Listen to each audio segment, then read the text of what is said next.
to have the coalition come here and present to us something that we're seeing a lot about, like just understanding marijuana in the adolescent brain, as well as vaping and the harmful effects that it can have. So thanks so much, and thank you guys for coming. And if you didn't get a raffle ticket, please let me know. Everybody got one so far? Great. All right. Thank you. Please keep your tickets. Yes. That's how we'll know if you won. Love to hear. So, welcome. Thank you, Shirley and Athol High School for having us here to do this. I'm Heather Bialecki-Canning. I'm the Executive Director of the North Quabbin Coalition. And some of my colleagues are here as well. Sarah Collins, she's our Drug-Free Communities Project Coordinator. And eventually I will learn that title. And Amanda Mankowski is our Youth and Family Engagement Coordinator, and she's down at the table with the chocolate. So if you didn't get chocolate, please do. We don't want to leave with that. So we're going to talk a lot tonight, and I am going to give people a heads up that there is taping happening here because there were many parents who couldn't make it tonight but really wanted to have the information. So if at any point you say something out loud that you'd like to have edited, please see Amanda Peg or me, and we'll do what we can. Does that go for me as well? We need to edit something? No. So we're going to talk a lot about marijuana. We're also going to talk about vaping, and those things do go hand in hand, but they're also separate. So we're going to start by talking about that. Sarah's going to talk about some really new information about vaping, because this is a newer trend, a newer mechanism folks are using. And we're going to start by really talking about myths and realities around marijuana. And good, bad, or ugly, legalization happened here in Massachusetts.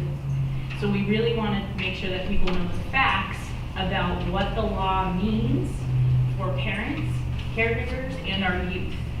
So we're not here to talk about recreational use or debate any of that. What you do as an adult in your time, not really my business.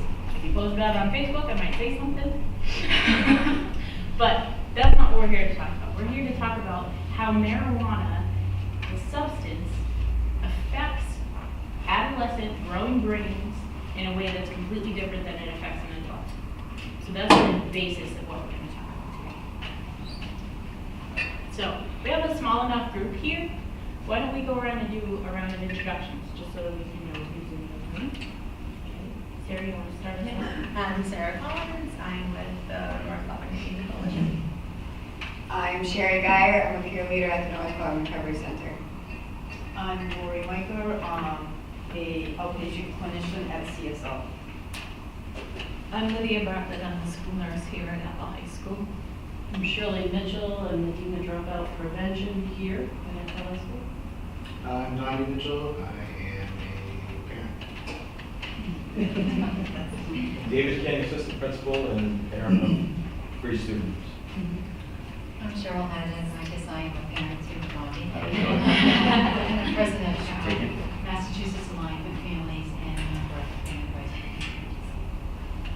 Mary Ann Miller, school counselor here at Athol High School.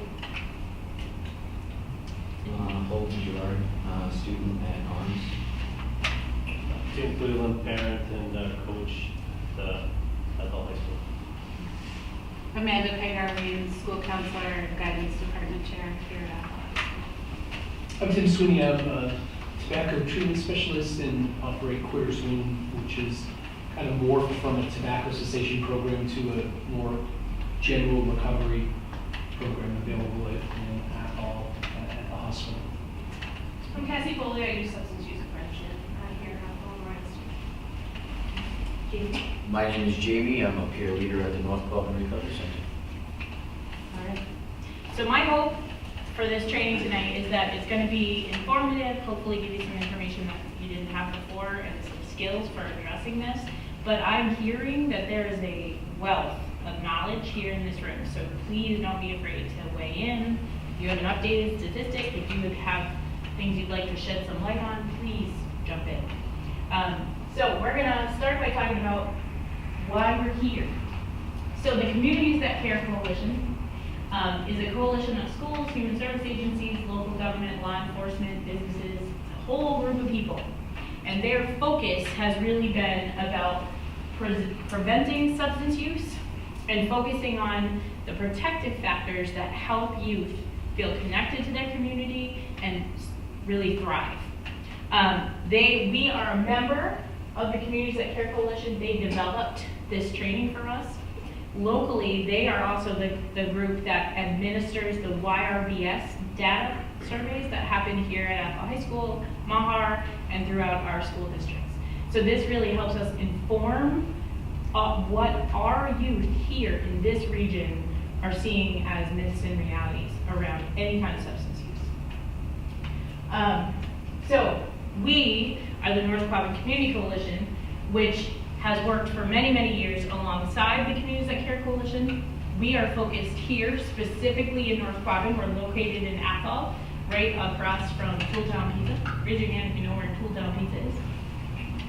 Right? Best pizza in town, I think. Don't tell friends in town. And our job is to take the stuff that we've learned from the communities around us, because for many years now, the communities around us have had grants for drug-free communities, which allowed them to do some work that we just weren't funded to do. The bottom line is, here in North Quabbin, when something needs to be done, whether we're funded or not, we usually figure out ways to do it. So we were lucky enough to be trained through the Communities That Care Coalition a few years ago and offer this training. So some of this data you'll see is pre-legalization, but the stuff is all still relevant. And our model here, we got funded this past fall to really focus our efforts, and that allowed us to bring on 2 additional staff members. Sarah joined us in October, and Amanda's role changed to really focus on our DFC work. So they helped us create a youth action council, which has 16 members right now, adolescents and teens, who are giving us a lot more work than we anticipated, but they've been wonderful to have there. Our CART task force, which has actually existed since 2011, which brings professionals really from both Worcester County and Franklin County to talk about what's impacting substance use disorder here in North Quabbin. Did recovery exist here? It did, nobody talked about it. Now it's much more prevalent, more talked about with the opening of the North Quabbin Recovery Center and other many things that have happened. We were able to expand our parent advisory council, and all of these individual councils talk to each other to make sure, because nobody is going to be successful in impacting our youth unless the entire community is on board with that. So that's a quick overview of why we're here and what we're talking about. So we're going to talk tonight about the remarkable adolescent brain. Are there other words you would use to describe an adolescent brain? I'm sensing some parents and teens. Substance use and the brain's reward system, how it works. Adolescence and the roots of addiction. This comes up all the time. Is this a gateway drug? Is this an opening to something worse in the future? We're going to talk a lot about that. Specifically, the acute effects of marijuana and longer-term impact of marijuana use, and trends, and prevention, the thing they never find, but we know we need. Okay, so that looks safe. Compared to childhood and adulthood, adolescence is a time of heightened sensation, reward seeking. How many of you were adolescents ever? Right? Trick question. Leave you're on. I have a day job. Okay, so as an adolescent, as a teen, you go through periods where you think you're immortal, right? That's real. Where people are really thinking, that'll happen to them, but that would never happen to me, even if I do the exact same behavior. It's a time where your peers totally influence, do I fit in? How I feel about myself? And nowadays, we have wonderful tools like social media to make us feel really crappy about ourselves. If only I was the person I am on Pinterest. Completely organized. But this is a time where kids are more vulnerable because these things are heightened in their lives. How old when their brain is fully mature? 26. 47. 46. Any other guesses? And I have to say, I love that you're a male and answered that. Yeah. Typically, the normal, which I haven't met anybody that fits that, is about 25 for male full development. How about females? 23. Ding, ding, ding, 23. That's right. And again, typical. So there are things that play into the brain's maturation, right? Effects you've had is through childhood, that can begin at birth, that begin during pregnancy, that can impact your brain development. But knowing that, holy crap, we have a lot of stuff you can do at 18 where you're not at all finished developing.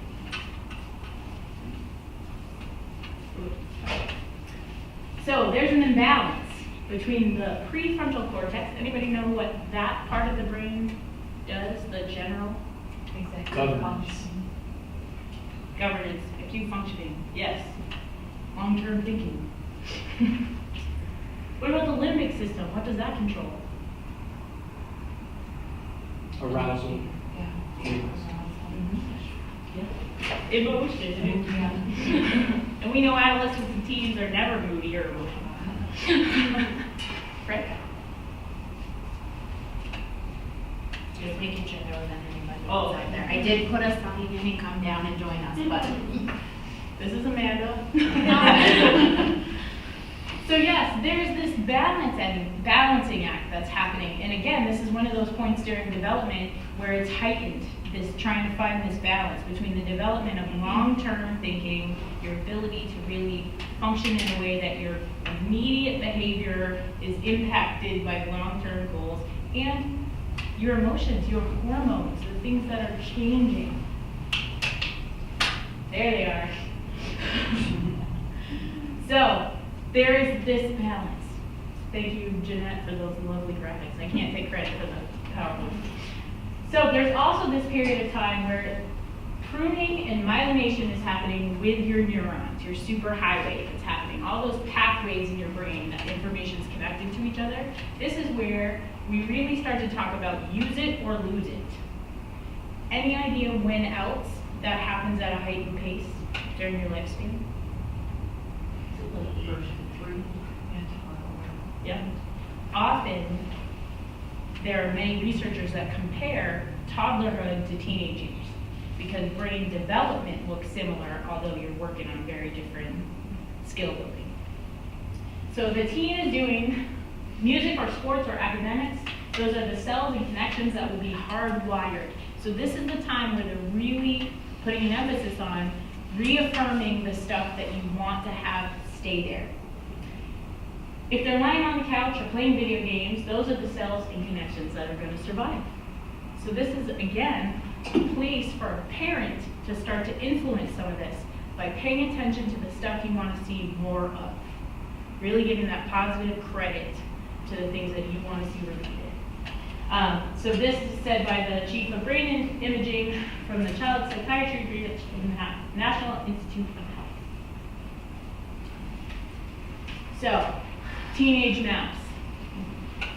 Can they get away with it? The mouse can? Can't. But a teen could? Yeah, they're quick. I know, I told you, there's some bad jokes in here. Okay, so the brain's reward system. What is the greatest thing that we're always seeking? Chocolate? Feel good, dopamine. Dopamine, right? What are the things that give humans that burst of dopamine, that feel-good hormone? Chocolate. Sexual activity. Which I have. Everybody needs chocolate. Chocolate.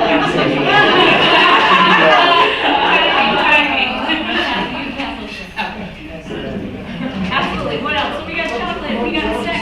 She said around. Here it is. Drugs. Also impact the release of dopamine in the brain. Anything else? Food. Absolutely. Sugar. Right? Yep. He said sex, loud and clear. She wanted to make sure we heard it. That's right. All of those things are, strived for because they make us feel good. They're the things that our brain rewards us for. Those are also the things that keep us as a species alive. Right. Not the drugs, but the connection with others, the food, and Depends on the drug, too. yeah. Exactly.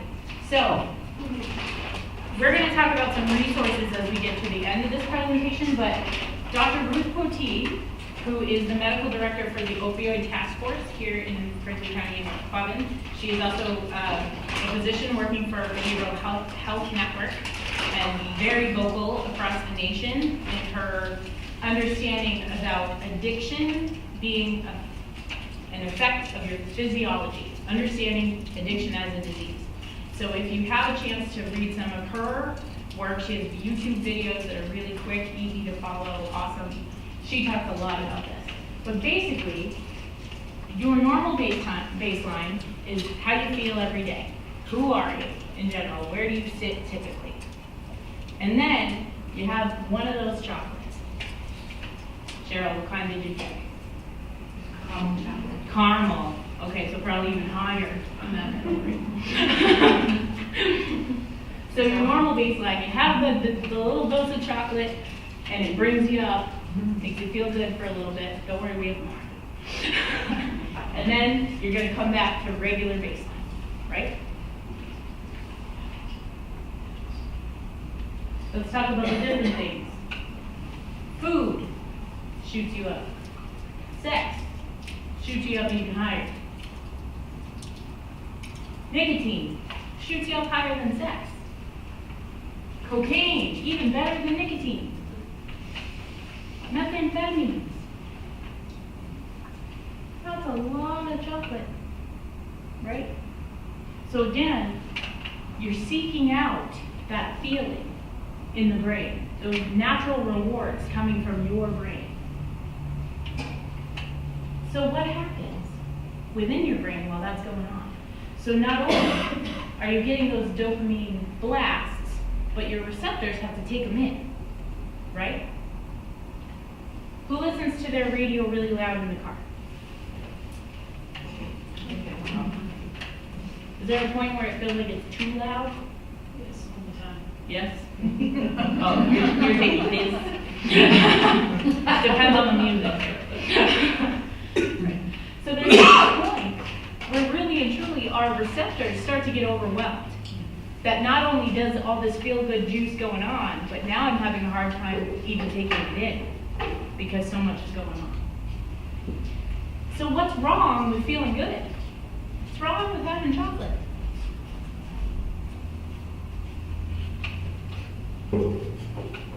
Bueller.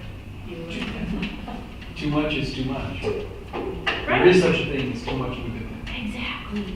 These aren't trick questions, I promise. When the brain's reward system is repeatedly overstimulated, it has to adjust. It has to adapt to those new levels. So when you've got the music up, maybe it starts to be harder to hear those lower tones, right? Your body adjusts to what's happening. So your brain starts to want to turn it down because it can't keep up with that. So, dopamine levels, normal pleasure, normal interest in the brain of someone, healthy subject, they refer to this, as opposed to someone who's had a long-term substance use disorder. So it shows how much harder it is to reach those dopamine levels that make you feel good. Because when you go up from the baseline, when it's things that are bringing you so high, you don't return to normal. You return lower than normal. That makes sense? So this is Dr. Poteet, if you haven't seen her. What a flattering shot they did for her. But it's these changes that happen in the chemistry of your brain that affect addiction. So I definitely suggest looking this up on YouTube. Her videos are amazing. She also comes locally and does talks. So don't ever be afraid to reach out to her. So the reward system is particularly active in the teen brain. Why? Why do they get it and we don't? Are they really patient and good at waiting for stuff? No? This goes back to that first slide about the kid jumping off the cliff there. This is all about that heightened sense of reward seeking. They're seeking out the dopamine because they're working on this balance between their limbic system and their frontal cortex. This is where the centers for logic and reasoning are still developing. That's that frontal cortex. So, teens are more likely to start using illicit drugs than other age groups. So one of the things that I said earlier about the coalition's mission is to delay the age of first use. We know that there's a lot of campaigns that exist, even within Massachusetts, that are like scared straight kind of models, or just say no. And those work sometimes. But overwhelmingly, when you tell somebody, don't touch that, what do you want to do? You make it more exciting to touch that. Right, I knew you were defiant, Tim. That's right. Don't tell me not to touch that, because then all I want to do is touch that, right? This is more about understanding that delaying the age of first use has different effects on the development of the brain. So, what we know is that when people start younger, they're more likely to develop disorders that end up with lifelong consequences. So, adolescent brains are building superhighways. Those pruning moments are happening. So this is also where we want to hardwire the stuff we want to see continued into their adulthood. But this is also where the substance use can influence the wiring that's happening. Can cut it off, can stop it altogether.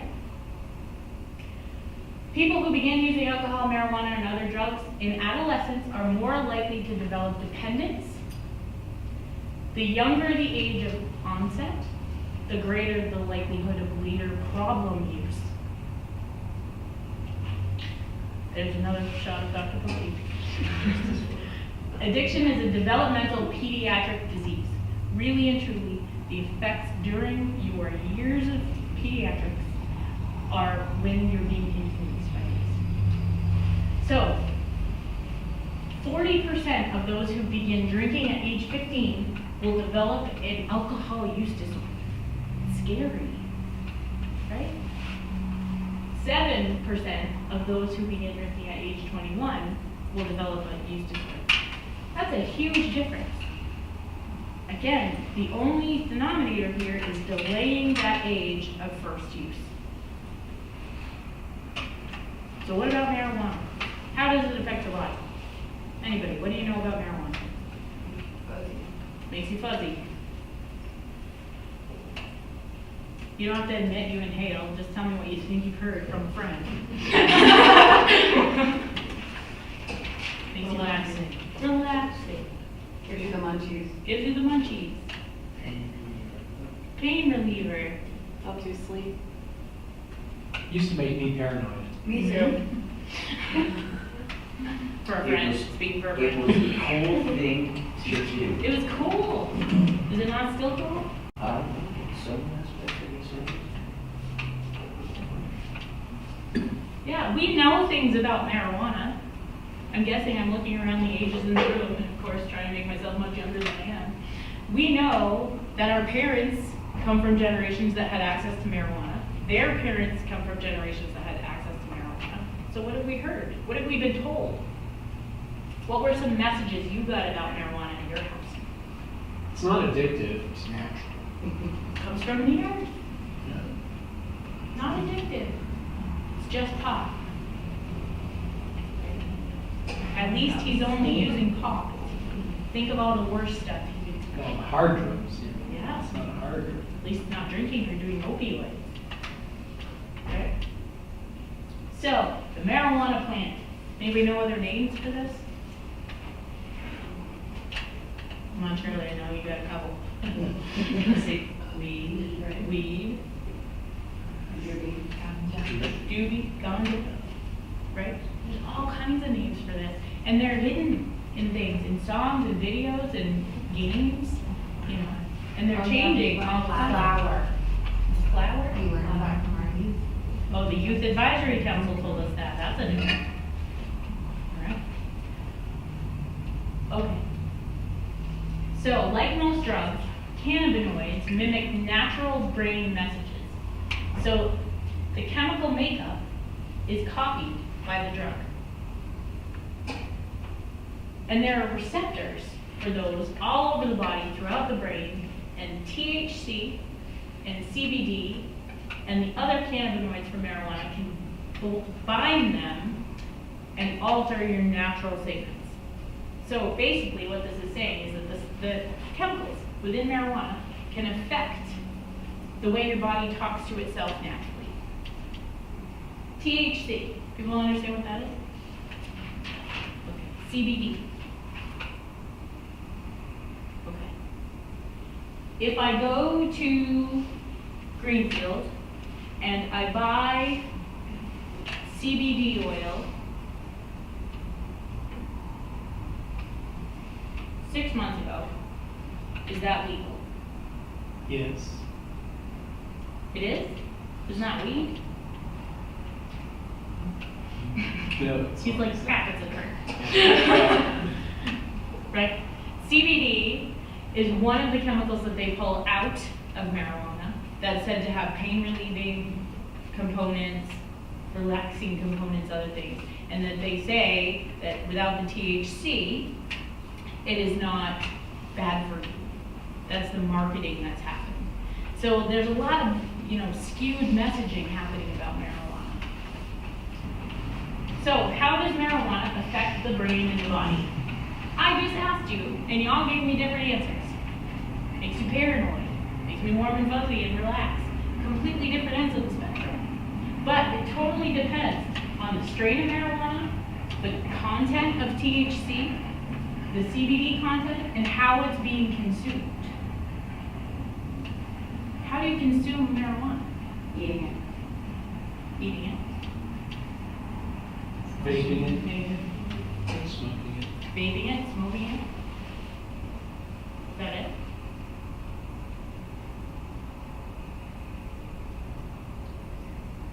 Their oils, like the drops. Exactly.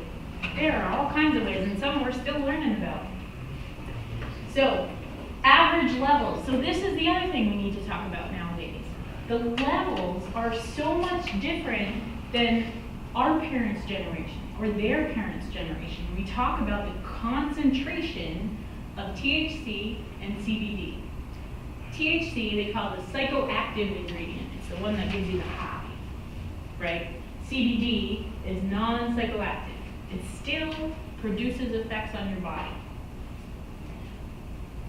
The concentration, look at that, 1960, how low it was compared to 2011.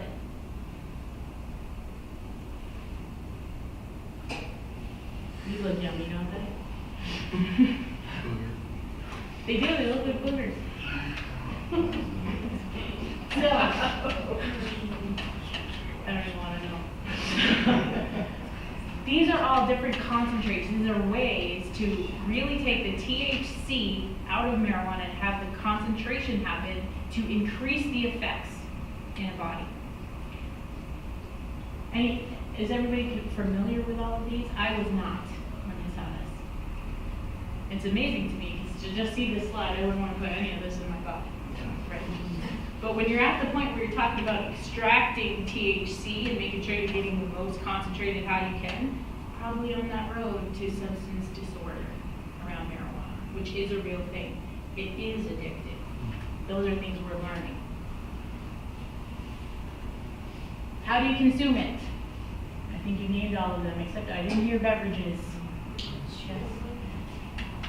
Oh, she said beverages. Okay, so pretty much any way you can think of, you can have marijuana into your body. Why vaping? Why are we here to talk not just about marijuana, but vaping? What are you seeing? What are you hearing? What's going on? Well, with the onset of vaping devices for nicotine and other substances, it opens a doorway that hadn't previously been widely available. The vaping devices are incredibly popular among high school kids. Targeting our youth. And one of the marketing companies with the most dubious reputation for advertising to youth was just invested to the tune of, I don't know how many billions of dollars by Altria, the parent company of Philip Morris. And if they're investing in Juul, and Juul was already kind of skeezy to begin with, we better get our game plan figured out. Or Everybody we will know- lose a generation. You know what Philip Morris company? For anybody who doesn't, they're the owners of Marlboro. They're the big pioneers of our cigarette manufacturers. And absolutely, it is a joke for people to believe that juuling and e-cigarettes and anything like that is not connected to big business. And we're going to talk about that. That's you. So, we're going to switch gears a little bit, but we're going to come back to this. Because we're talking about marijuana, and specifically, we really wanted to focus tonight on vaping, because that is the mechanism that we're seeing be used most by our adolescents and teens right now. Quicker, right? It's just. And is it scentless also? Scent-free. No, they can't make it scent-free, but they are in marijuana. And kids think it's safer too. Hey, where am I? Yourself, I think. I am? All right, hold on. Technical difficulty. It is, right? Yeah, go back a little bit. Back, yeah. Oh, where is it? All right, hold on. So why don't you talk about vaping while I find it? All right, bear with me. I'm not used to talking in front of people like Heather. So, Tim was saying what vaping is and why it's a concern with our youth. So, it is an act of inhaling and exhaling aerosol, which youth are calling vapor, in e-cigarettes or battery-powered devices. Probably hear like e-cigs, vape pens, e-hookahs. Thank you. Okay. Tanks, mods, vapes, electronic nicotine delivery systems, or ends, and there's just so many other names that I could be standing here all night saying. Can I stop you for a minute? Yeah. So I'm not gonna lie. I was helping to put together some of the slides about vaping, and I learned multiple things here, and I thought I knew everything about vaping. That looks like a lipstick. On purpose. Right, exactly. What else do you see up there? Yeah, for somebody with asthma, yeah. Right. Of course that's in my backpack. Right. Principal. Right.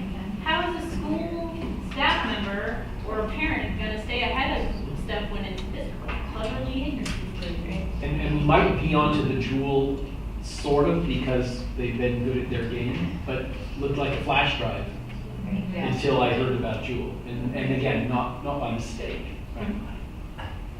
Sorry. No. Well, I don't want to go over really what you said, but like the next part is just really how discreet these things are. And if you're seeing like a USB, like looking type of item in your backpack, in your kid's backpack, you're not probably going to think twice about it. They blend in with everyday things. By them looking like that at home, you can get away with it. School hallways, bathrooms, and classrooms, which I was hearing some scary stories about recently by our youth. So it is something that they're able to do right in front of everyone and not be caught or noticed, I guess. And can you answer the scentless question? Can they use scentless? I've been told that they can. Yeah, I was told they could be, so, from the best of my knowledge. So I think when you said no, I think they were talking specifically about like marijuana, so it's because the marijuana has the smell to it, it may not be fully scentless. However, but if we're talking about the liquids in the vaping that goes into these vape products, they can be scentless. Yeah, so it's just thinking like the oils that would then go into the pod. Yeah, You know? yeah. So that could be, and we're still learning. Yeah. Yes, we are. All right. So what is an e-cigarette? Most youth will say, oh, it's just flavored water. It's nothing like harmful. What's really bad about it? I don't understand why everyone's making a big deal. So they contain pre-filled pods or e-juices that they add to the device. It could have nicotine. It does have some flavoring, but contains nicotine along with other chemicals. The liquids can be fruit and candy flavored, which who is that targeting? Our youth. Are you saying bubble gum isn't aimed at people in the 40s? Most of the time, no. I'm gonna go no, but you never know. But I'm gonna go with they're targeting for youth, who's going to more likely be buying something that's gummy bear flavored. So, like we said, nicotine, ultrafine particles that can be inhaled deep into the lung, chemicals that are linked to serious lung disease and the flavoring, cancer-causing chemicals, and heavy metals such as nickel, tin, and lead. So sometimes you might hear of like popcorn lung. Have you heard of that? So I want everybody to pretend you have a straw in your mouth and inhale as long as you can, and then take a breath. And then think about if you had to breathe like that all the time, that would be what it would be like if you had popcorn lung. And that's one of the effects that you can get from vaping. One of the things that's in there that we actually learned about at a conference, they also talked about formaldehyde. Mm-hmm. Formaldehyde is used to embalm dead bodies, and we're putting these into our systems. And it's not, kids are not really understanding these things are in there because they're thinking it's better for you. So it's definitely targeted. It's not a cigarette. Right. Well, I just was talking to somebody and they, one of the youth, and he's, well, I'm gonna die somehow, right? Like, so, yeah. And what still is stunning to me is that I can't buy a bottle of shampoo in America anywhere that doesn't list all of its ingredients and doesn't have approval from the Food and Drug Administration, because everybody knows how dangerous shampoo is. Oh wait, get your eyes to. Oh wait, but this stuff, right? It is the Wild West. These products shouldn't be on a shelf in America. No other consumer product can contain those sorts of chemicals and not have an FDA approval. And yet here we are, 11 years into the e-cigarette business, and still no FDA approval. I know nobody in this room can fix that, but be angry with me, would you? That's crazy. That is really, that's stunning. All right. Did we skip one? No, you go back. Okay.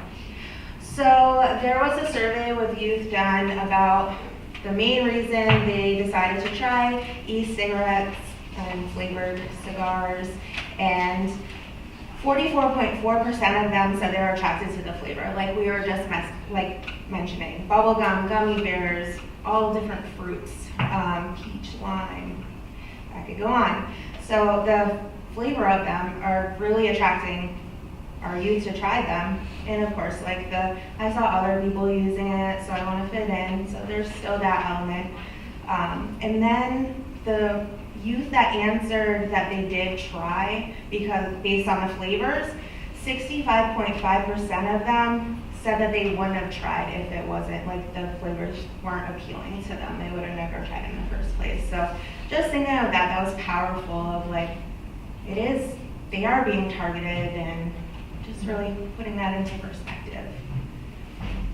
All right. So where are they getting them? First thing you think of, like, people are buying them from stores, gas station, vape shops, online. So I recently was told one of the ways that youth are getting around the system is going and purchasing a gift card at like a Walmart, and then they go online, put in the information. They don't have to write like their age or anything like that, and they're having it shipped to their house. and they're like 15. So they're finding ways around it, and just being aware of that for me. I also didn't mention when I started about I'm a parent. So I was like, oh my gosh, like they think of those things, you know? It just, it's eye-opening and things that we have to be aware of. Well, it's scary to think, grandma sends a $10 gift card in the mail and your Easter card, and, this is one of the things that could be used for. Well, I'm not gonna lie, Sarah and I came up into Health Week and we said, what can we draw kids over to our table to join our Youth Action Council? Gift cards. So our youth, we asked our youth, what would you want us to do? And they said, those Visa gift cards? And I was like, oh, that's such a great idea. And then I said, oh no way, I'm not helping you guys buy these things. We're going with Dunkin' Donuts. Yeah, we're gonna fuel the sugar and the other things. Right. So, Thanks. So again, these can be purchased anywhere, and you saw what they look like. They can be lipstick containers, they can be pens, they can be, this looks like stuff my 6-year-olds got on trick-or-treating this year. That's really scary. The good news is that North Quabbin in our region, we might get a bad rap on things like Turtle Boy, but we've got a lot of good stuff going on in this region. And not that long ago, the Patch Parents Council group had a grandparents group that took on, up here at Mr. Mike's, right by where a lot of our walkers from Athol High School walk by every day, was marketing something called Kush Cakes. People remember this? Yeah. Kush Cakes were melatonin brownies. So this was before the legalization of marijuana. They were psychedelic on the outside, they looked groovy, right? And they were totally at eye level for those impulse purchases for that person walking back from school. And the grandparents group said, not on my watch. And they went to the owners of this Mr. Mike's franchise, they went to our legislators, and they pushed back and said, we're not okay with this being marketed right here to our youth in front of our faces. They listened, they moved them, and it was a small victory for us. But like I said, that wasn't that long ago, but so much has changed. And with the legalization of marijuana, things like Kush Cakes are back. And they're out, and they're right in front of you. They're next to 5-Hour Energy and your lighter pack. Right there. So it's important that the parents, caregivers, and concerned community members are keeping up with what's being sold right in front of our youth. And it's important for us to say what's not okay in our neck of the woods. We're going to talk more about that in a minute. But vaping is becoming the fastest growing trend with our youth. Are you seeing it here at Athol High School? Mm-hmm. Yeah. If you're not, your youth are telling us. I know. If you're not seeing it, it means they're better at it than we thought. That's right.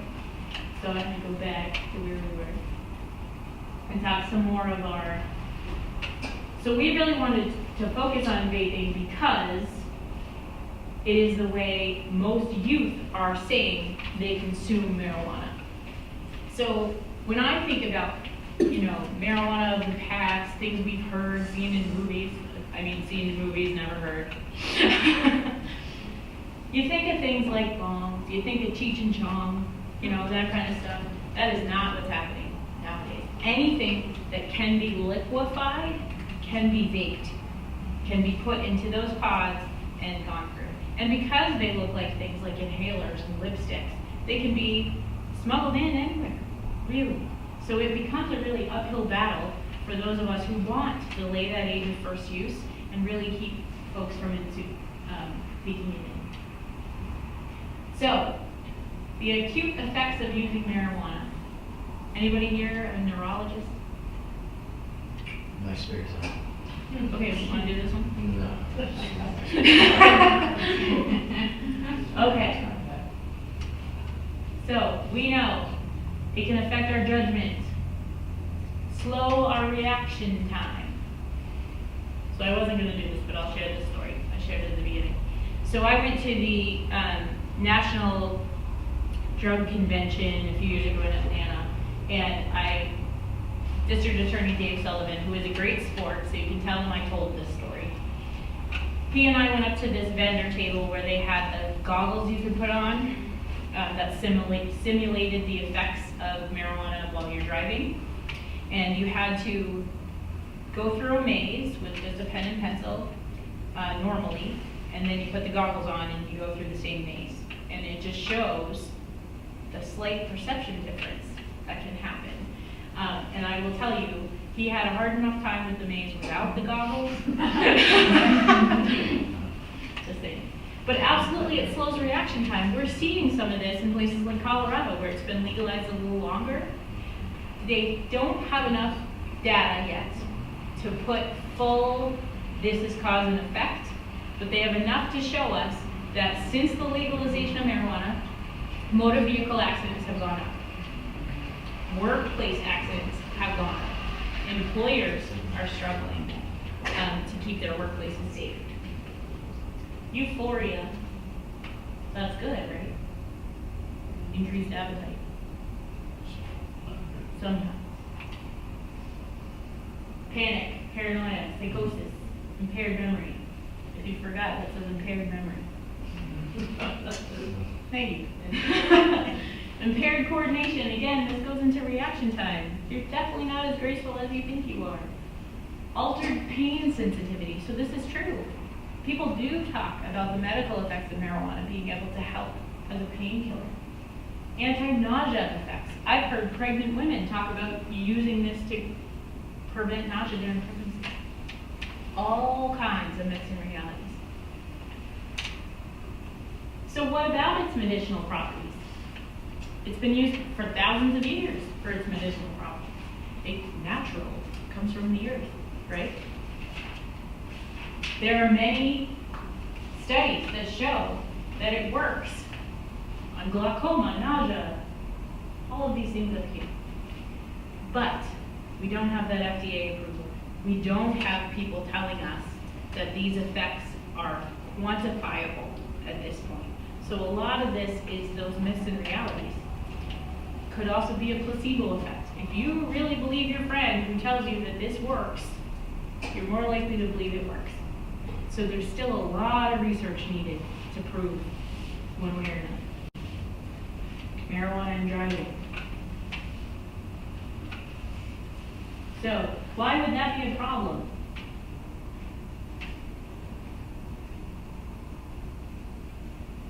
I put the answers up.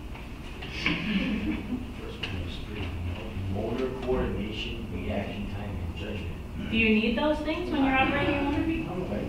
Actually, so it makes for pretty good driving. So what if you're 17 and you're a newly licensed driver? Then those don't apply to me, right? Because I'm on my game. We are even more likely to see problem driving behaviors due to marijuana among our youth, right? For all the reasons we know, all the reasons we've talked about. Lab and simulator studies show that marijuana impairs driving skills. The more THC content, the more the impairment, right? And I showed you the slide earlier. How full of THC is marijuana nowadays? Pretty impairful. That's a word. We're not the library. So, how this impairment affects real-world crashes is still what they're trying to quantify. So we know there's a correlation there. But again, we're still trying to put some of this into the data that backs it up. So, this is a campaign that Colorado launched after the legalization of marijuana. Drive high, get a DUI. So the other thing that happened in Colorado is that their courts are so backed up at this point because of cases like this. They're struggling to get ahead of that. So we need to learn lessons from the states that went before us and try to prevent some of this. Marijuana and driving. Well, this is duh, right? If you use marijuana with other substances, you're even more likely to be impaired while you're driving, right? But our kids nowadays, if they do access marijuana, it's only marijuana, right? Is it? I'm not asking. No, sometimes they can be laced with other drugs, and then some of the kids don't even know. Some of the stuff that comes from our cities and stuff like that, there's some pretty rude, nasty people out there that will put things on drugs to get the consumer to come back and to buy their product. Yeah, absolutely. Marijuana, like other substances, can be laced, can be mixed, can be chemically engineered. So fentanyl, who here has heard about fentanyl? Right? People think of it, I hear it called the Michael Jackson drug, because it was the one that he overdosed on officially.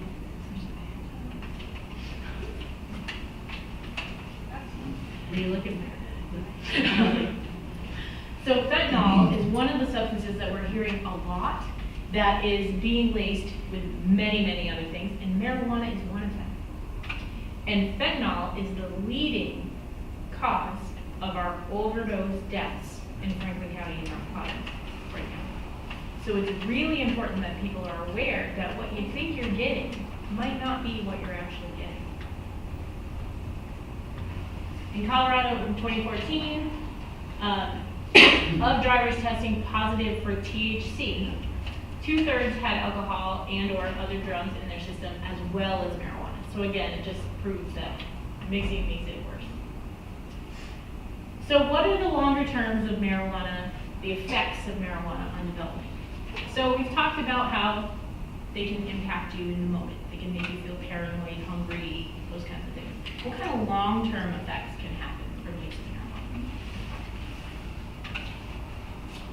Anybody? Mood disorders. Disorders? Mood disorders. Mood disorders.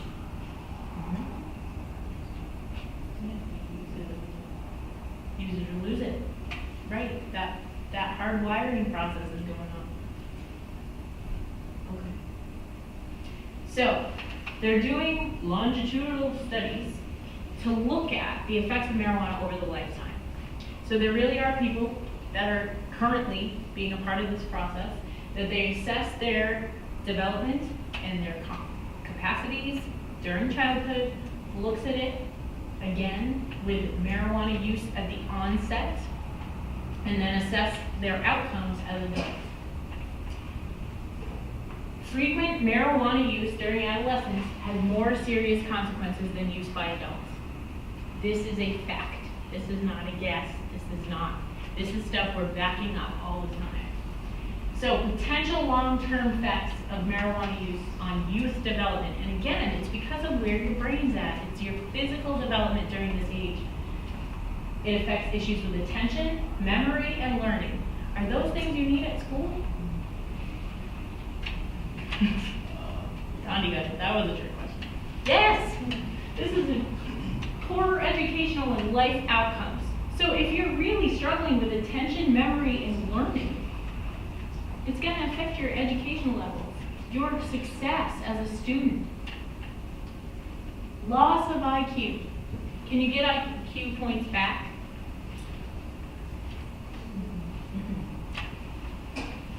Potential risk for addiction to marijuana and the higher risk of addiction to other drugs.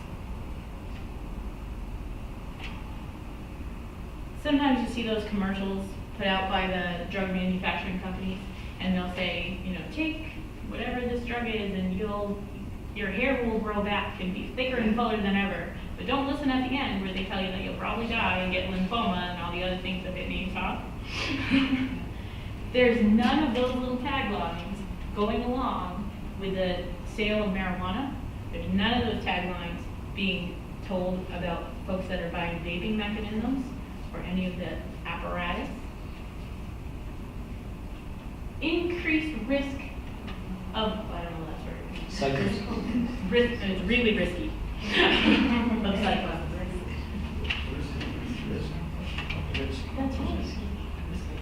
So they found, after doing some of these longitudinal studies, they found deficits in cognitive functioning among active users. So there were truly deficits in your ability to focus your attention, take in verbal learning, maintain stuff, keep it in your memory, and how fast your processing speed.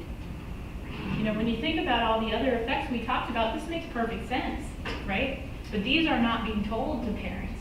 These are not being marketed to folks. That these are the realities of the effects on the developing brain. So, I smoke regularly, but I didn't today, and I have a test in math. Am I going to be affected? Yeah, see, I told you. Right, even when you're not high, the prolonged effects of marijuana use continue. They don't just go away. What's the magic number for marijuana? 30 days in the system, I think. Not when you look at the longer term effects. This is lifelong impacts. Here's the difference between a non-user there in the blue and regular marijuana users. Verbal learning, significant difference. Delayed recall. Deficits are larger for those who use more and start younger. So again, it's about those concentrations, it's about the frequency of use, and it's about delaying that age of first use. With sustained abstinence, functioning is largely restored, not entirely.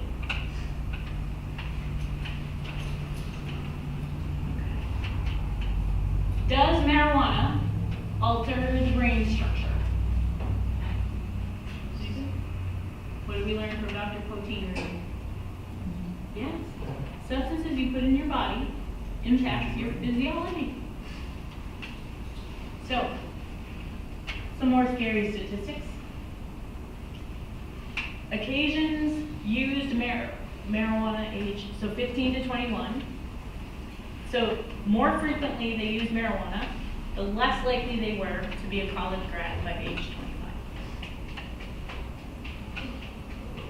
More likely to be unemployed. So this is one of those studies I was talking about where it looked at the loss of IQ. Assessed IQ at 13 and then looked again at 38. Assessed their marijuana use and dependence at 5 different points from the ages of 18 to 38. And controlled for alcohol and other substances to make sure that the group that they were looking at really looked the same. So what did they find? Those who developed marijuana dependence before 18 showed an IQ decline in adulthood. The longer their dependence persisted, the greater the decline, with a decline of 8 points for the most persistent youth. So all of our youth here in North Quabbin are so close to genius that they can afford to lose a few of these, right? No! Nobody can afford to lose IQ points. Those who began using in adulthood did not show the IQ decline. This is the big difference between me talking to somebody about adult use versus talking to somebody about youth use. We need to give our kids a fighting chance to have successful outcomes as adults. And it's up to us to set the stage for that. Quitting in adulthood did not restore functioning in those who began in adolescence. Because of that pruning, because of the hard wiring that happened, you can't fully go back to baseline. If folks would like more of the data behind some of this, I will tell you the full PowerPoint presentation is available on our website, nqcc.org, so feel free to dive into that. Okay, is marijuana addictive? I'm gonna pick on you, Tim. Your mom said no, right? And is she your? Right. Is marijuana addictive? So, compared to nicotine, heroin, cocaine, and alcohol, not as much, but is it?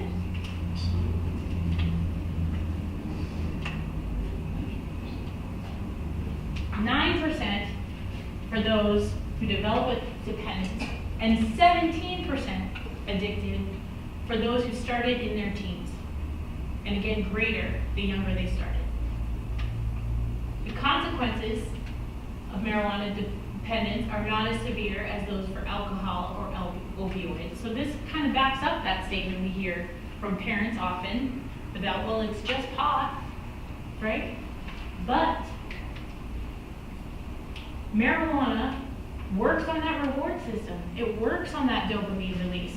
So if I'm using marijuana to get that overall good feeling, and it's shooting me up to that point with my dopamine, what's going to happen when I keep using marijuana? Brain's gonna reset your dopamine level into the basement. Right. So eventually, is it possible I'll look for other things that will shoot up that dopamine level?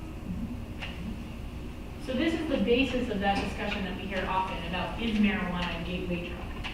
It could be. Marijuana is reinforcing.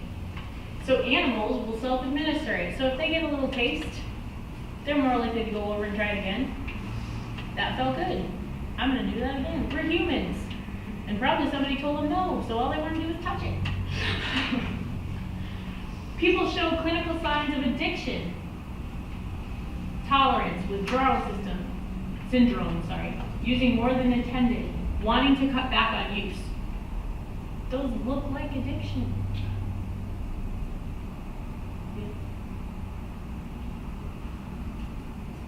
In 2014, National Substance Use Disorder, I'm forgetting the other two, found 4.2 million Americans had marijuana use disorder within the past year. That's a lot of people. And to be officially diagnosed as having this disorder means that you've gotten to this step. You know? So are they? We cannot fully say that marijuana is a great gateway drug. There are many folks that use marijuana and do not go on to use other substances. However, there is a high correlation between the use of tobacco, alcohol, and marijuana and the use of other drugs. You're more likely.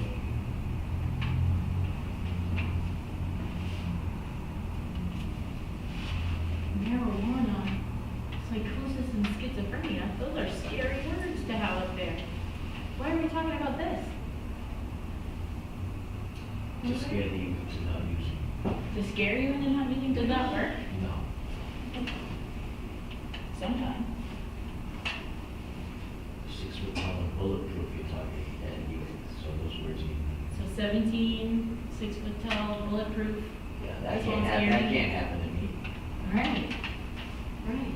So we know the more frequent uses of marijuana can lead to cases of schizophrenia. This is a correlation we're seeing. This is data worth paying attention to. Regular marijuana use increases schizophrenia risk in those who are predisposed, so those who have the gene predisposing them to schizophrenia. It's more likely to trigger it. How common is youth marijuana use? How often do you think locally kids are doing this? Every day? Okay. So, we're seeing across the nation large drops in people using alcohol and people using cigarettes. This is awesome, and we need to give ourselves some credit for this, because this is people paying attention to public health campaigns. However, with all of that going down, marijuana use is increasing. Percentage of local. So this comes right from the YRBS data that we have here in Athol-Royalston School District and Mahar District, showing us that while cigarettes have declined greatly, alcohol has declined greatly, marijuana declined slightly and is now back on the rise. Why? Why do you think that's going back up? Anybody? Vaping. Vaping one way. It's now become legal in the eyes of society. If it's legal, then it must be okay to do. Right. The perception. And if it's legal for me, how do I tell my 17-year-old that he can't have some? Right. Would you let your 17-year-old drink? Right? So, that perception, perceived risk, is so important, and those are the messages we're giving to our youth by doing things like legalizing marijuana. It is important. And if you take nothing else off this table when you leave, please take these.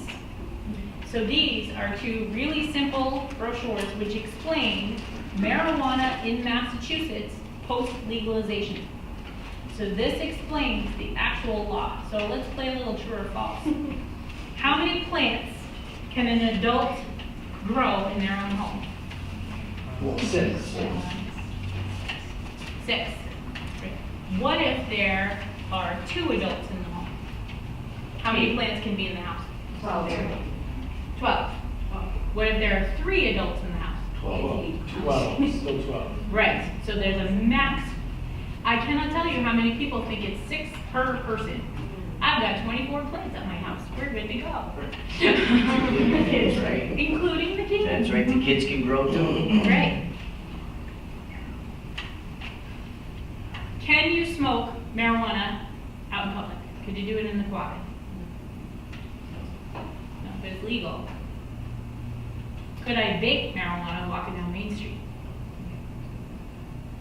No. Marijuana is not legal for public use, and it is not legal on anything that's federal or town property. And here in Athol, they're working really hard with the Board of Health to put zoning laws that look similar to cigarette, tobacco control, and vaping all in the same language.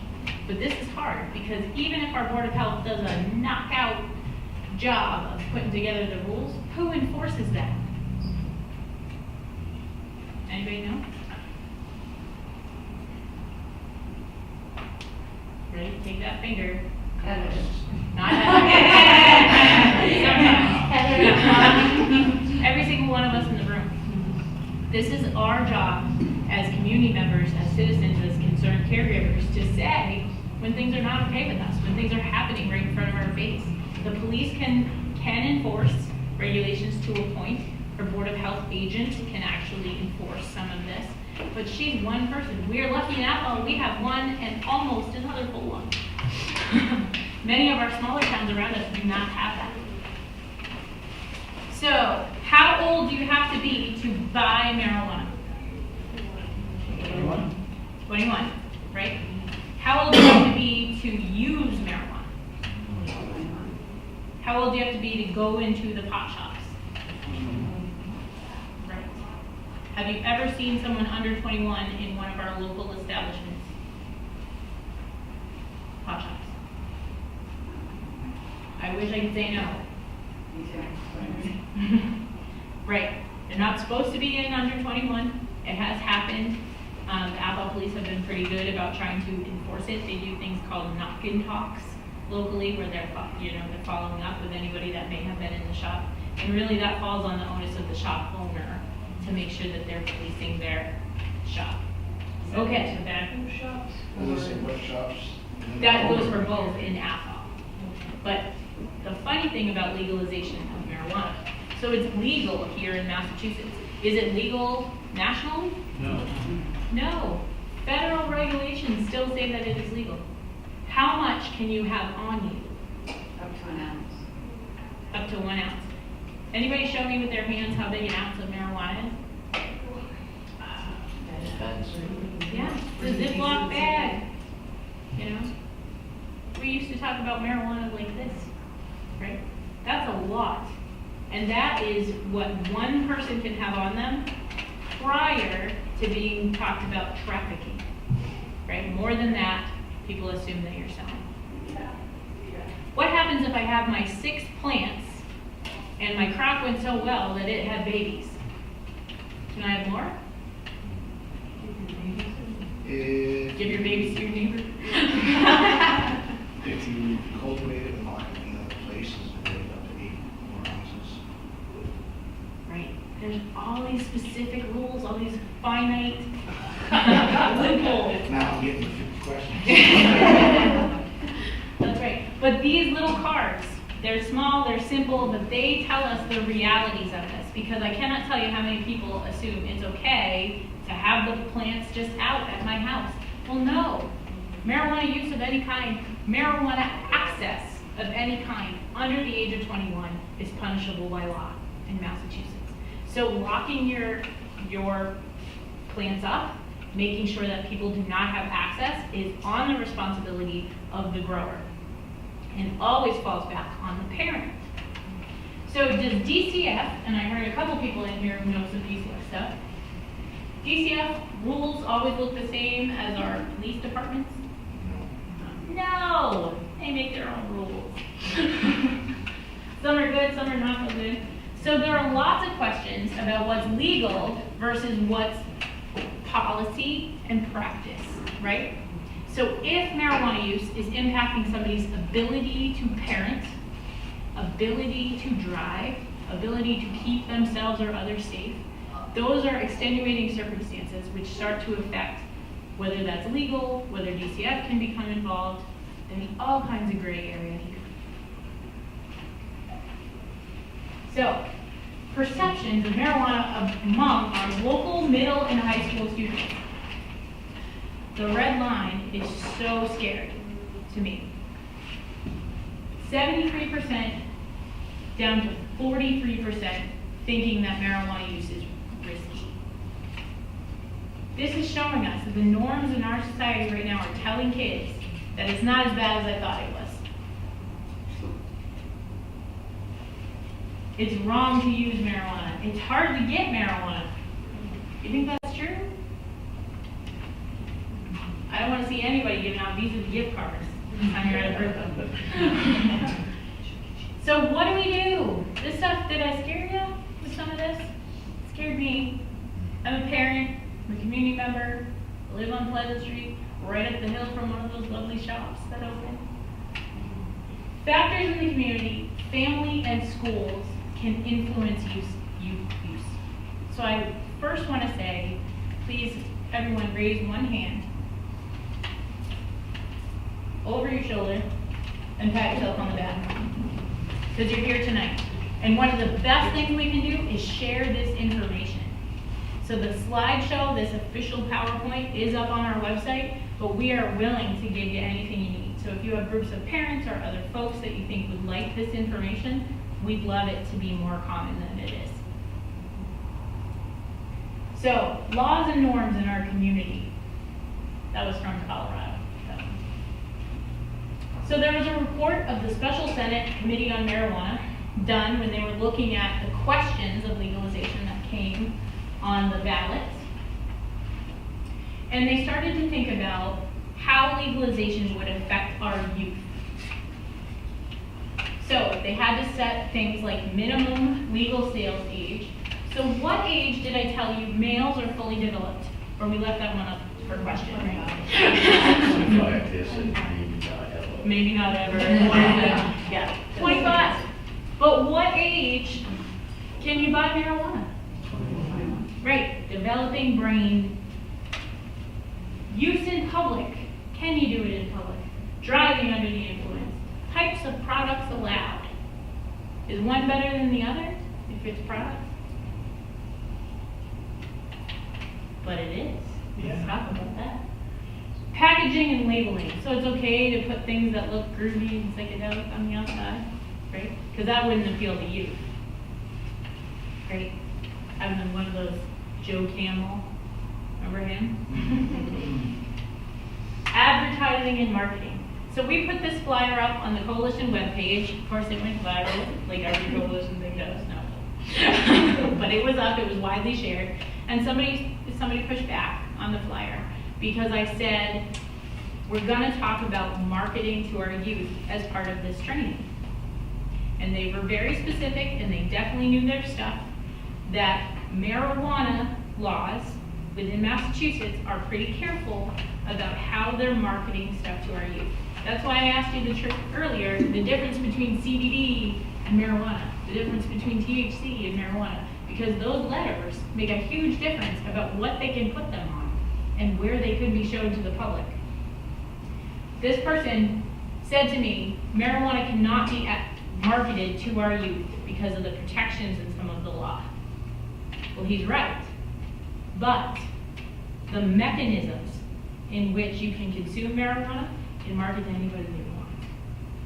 And because we know vaping trends are going through the roof, and we know vaping marketing is being targeted at youth, it is not rocket science to put those things together, that this is coming. Location, density of vendors. How many can we have in each town? These are decisions that often get made town by town, even though the state made the decision to have it be legalized. Use of revenue. So, why are we upset about this, right? This is gonna bring in all kinds of money to our town. And then we can use that money, right? Is everybody here benefiting from alcohol sales? No. The rules around accessing revenue from marijuana dispensaries, marijuana retail shops are so specific and so minute, it's not going to be worth the cost on our societal infrastructure. Our police responding, our school districts responding, and the loss of IQ points with our youth.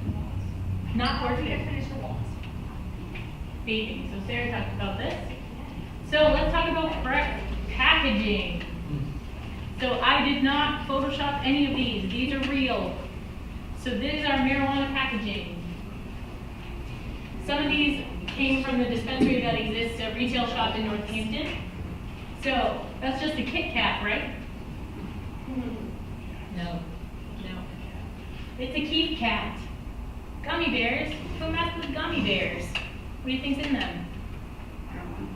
Could be. Not CBD. Not CBD. THC. THC. That's right. It's amazing that M&M, Mars or whoever isn't pushing back, because some of those really look like they're violating copyrights Yeah. of legitimate candy. Yes. Okay. So this is a big difference, right? Between when you're looking at marketing to youth and these are the things you're seeing on the shelves. This looks like you're marketing to youth. This is at a Northampton dispensary where it specifically has rules about how things can be packaged to be sold for retail use. One of the rules that they put within the town. Cookie Monster on the outside of a dispensary in Colorado. They weren't marketing to youth, right? Who likes Cookie Monster? You got something to say, Tim? Right? So, the community stepped up and said that they were mad because this is enticing youth. And with that, the town acted on it, and even though it's legalized in Colorado, the town was able to pass a bylaw and force them to paint this building gray. Those are the kinds of things that we need to replicate here and know that we can do. Northampton dispensary, no Cookie Monster there. This to me looks like a medical establishment. It kind of looks like the new McDonald's, isn't it? A prison going on. Yeah. Future Greenfield dispensary. So this picture is dated. It looks much different now. This is on the inside. This is the Northampton dispensary. This one's one in Colorado. See the differences? These are the things that town by town, we as citizens and community members can influence as they're putting together their zoning regulations and bylaws. Advertising. So these are some good ones. Greenfield. Stop on your way up the mountain for all your recreational needs. A $1 joint. Those were the days. Yeah, this is a little bit. Free dabbing. So this is the person marketing marijuana to our kids, right? Isn't this what you think about when you think about marijuana? Me a few years ago. Yeah. Blatant stereotyping happening right here, right? Unfortunately, this is not who's behind this. What do you see up there? Business executive, people making money. This is our pharmaceutical developers. These are people that are making money off the marketing after the people that figure out what I liked on Facebook 2 weeks ago and how that influences what I'm gonna buy. You know? So it's really important that we as parents and caregivers remain the voices in our kids' head, reaffirming what our values are, what we hope for them, and knowing that there are alternatives in their area. Okay, prevention starts in the family. How wrong do your parents think it is for you to use marijuana? Overall, locally, our kids parents think it's very wrong to use. This is good, but 64%, could that be better? Yeah. Absolutely. So, of those groups, Oh my goodness. in families where kids thought parents wouldn't care if I smoked, 75% of that group used marijuana. Everybody says to me, my teenager doesn't care what I think. Wow. That might be your perception, but they really do. They still care. They want those champion adults in their lives to remind them that we want good things for them. Even if they say things like, get out of my life, but first take me to the mall. We've seen that. They say, I don't care. Right. I don't even care. I don't care. Okay. They do. But they do. They really do. And they show us this in the data time and time again. This is where the power lies with us as parents and caregivers. Tools. We have multiple things up here to help start the conversation, but at the end of the day, no matter what we give you, the conversation is the best tool that we have. And spreading the facts about the things that you've learned in this training. So there's a marijuana top kit. You can find these things on the Mass Department of Public Health website. We can give you links to those through our coalition website. Yeah, top, they hear you. This really focuses on drinking prevention, but prevention is prevention is prevention. And the bottom line is whether you're talking about tobacco, alcohol, opioids, marijuana, prevention looks the same. Life skills curriculum. Is it being offered here currently? That's our hope. Life skills curriculum has evidence-based outcomes which show us reduction in substance use rates for youth. So it's taught 6th or 7th, 7th or 8th, 8th or 9th. And most locally, Mahar is doing it right now. And what we've heard from them is they kind of do a diluted version because it's a big buy-in for a school district. But we know that this is one of the things that works. So, in addition to substance use rates declining, it gives us some skill building stuff. We hear overwhelmingly, especially from our parent advisory committee, how the things they wish their kids learned in school are things like how to open a checking account, you know, self-image, making decisions, coping mechanisms, how to put your phone down and acknowledge the person next to you in line at market. Right? Those are skills that are kind of dying out. And these are skills that are reinforced in a curriculum like this. Violence, the media, resisting peer pressure, smoking, alcohol, marijuana, drug abuse, and violence, all addressed head-on in this curriculum. This is not the only curriculum. I do know that the Athol School Committee has approved this, but I know it's a huge investment for a school district to make. But we highly recommend this. Okay. Screening, brief, intervention, and referral to treatment. Another tool used by most school districts. School nurses. John, do you use this? Yeah. How do you feel about it? We might have to move the camera. The kids aren't telling the truth. Yep. And we have to tell them, you don't have to answer these questions if you don't want to. And I send a letter out at the beginning of the year so the parent can opt their child can opt out at any time. Mm-hmm. And I'm not going to tell the truth, I know I'm not. Yep. Yep. And overwhelmingly, we hear feedback just like that. Mm-hmm. So it is a question and answer kind of moment with the school nurse that people can have one-on-one, youth can have. And it's their opportunity to talk about what might be going on. It's a chance for someone at the school to have that conversation. So again, even though our outcome isn't necessarily most of the time them saying, I need some referral to treatment, the fact that the conversation happens and an adult is showing the attention, the care if this is happening, is the magic in why this is showing evidence outcomes. But I hear you. So what can the rest of us do? if we're not school nurses? What about our leaders in our community? Anybody know any select board members? Oh, the joke. My mother's one now. So unfortunately, she hears this from me all the time. So assessing zoning and board of health regulations. Stay abreast of what's happening locally because the legalization happened. They just, what was it, the beginning of this week, the recorder in the Athol Daily News showed the picture of Greenfield opened its first retail shop. And the mayor was in there making the first purchase. I was so excited to hear on the radio the very next day that sales were way lower than they had expected. So those are the things that we can influence. Take a stand. Really think about where you stand. Our ultimate goal through our drug-free communities work is not to judge adult use. Adults get to make decisions. And for me, it looks a lot like alcohol. You know, those are legal for adults to access.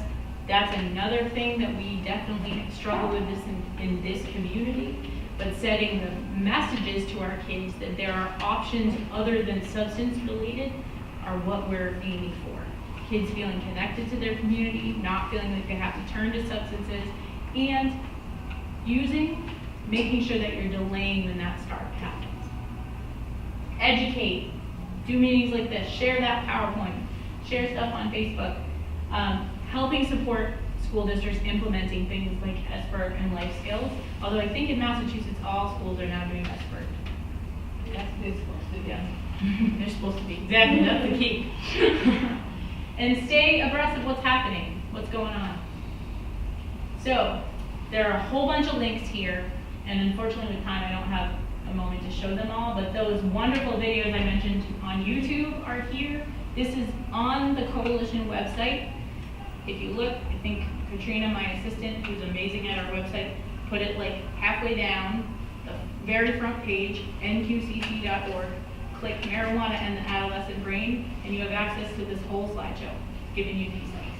So you've got Dr. Pottee's stuff, the whole report of the Senate committee, stuff that we're learning from Colorado, and all kinds of tools for parents and caregivers to not only understand the effects on adolescent brains, but to have some insight into the developing adolescent brain, which I can't name one parent that doesn't need that a little bit.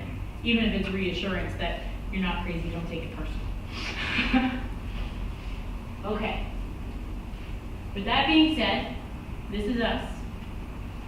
And I will also credit Sarah, who moved to the back of the room, for making sure all of our names are on our shirts.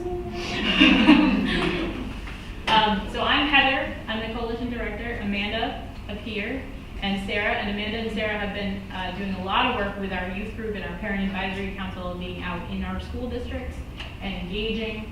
And we're open to feedback, commentary, sharing this information. So please don't hesitate to contact us after that.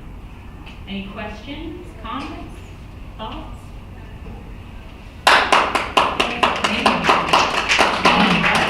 I do have not a question, but a comment that me being a peer leader at the North Quabbin Recovery Center, and with all this stuff that's happening as far as the marijuana coming into our town, and there has to be an engagement involved with us as parents, but as human beings. I've noticed that with a lot of like the youth, that they have a hard time listening to us sometimes because we treat them down here.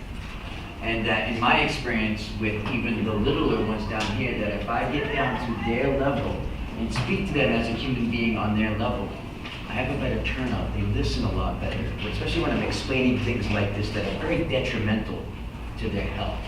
Is to say, I'm just not your parent and I know better because I've been there, done that. But to be like, you have to understand the importance of this.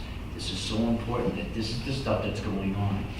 So by that engagement and that communication, bring yourself down to their level. I'm not up here, I'm no better or no worse. I'm just another human being. So try to make sure that when we talk to our youth, that we make sure that we're no different, you know. And from my experiences and what I've gone through, I have a lot to share with us, right? So that's it. So thank you, There's a lot to everybody, be said being for here. that, because I have heard, so our youth, definitely, and I'm going to grossly stereotype them,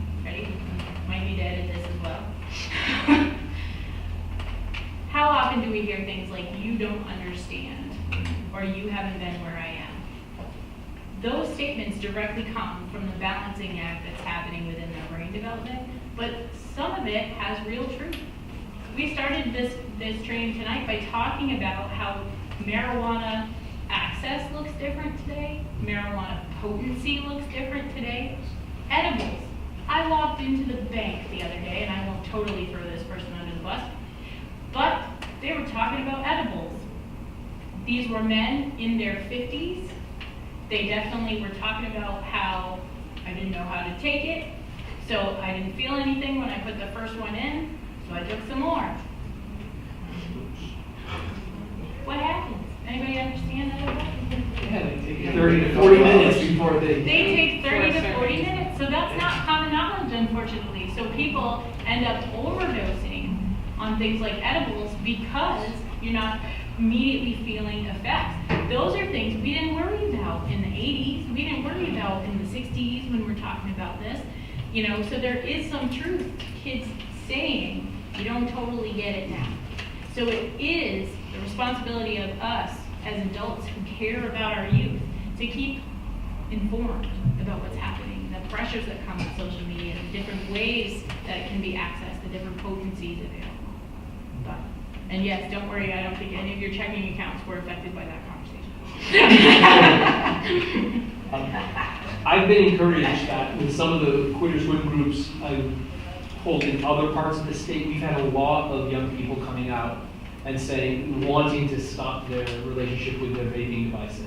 Yeah. Right? And that's really encouraging to me. And I mean, locally, it has long been our practice that while in the newspaper, Quitter Swim still looks like a quit smoking program, that, you know, I love it on the night when I look over there and there's this 65-year-old guy and he's battling his pack of Winston's, and sitting next to him is a 23-year-old single mom who's battling heroin, and everybody at the table loves everybody at the table and accepts everybody at the table.